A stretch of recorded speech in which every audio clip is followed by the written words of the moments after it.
How to contact Base44 support team. First, go to your Base44 dashboard, then click on the Docs and Support section.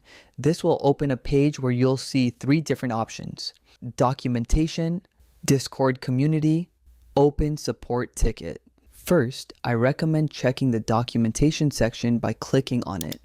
Many common questions are already answered there, so you might find a solution quickly. If you need a faster response or help from other users, you can join the Discord community and ask your question there. If neither of these options solves your problem, you can open a support ticket to contact customer support directly. Keep in mind that a response may take up to 48 hours.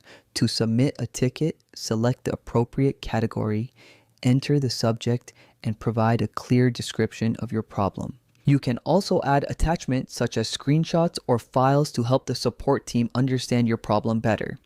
Then click the Continue button. And that's it. Don't forget to like, subscribe, and turn on notifications for more easy tutorials.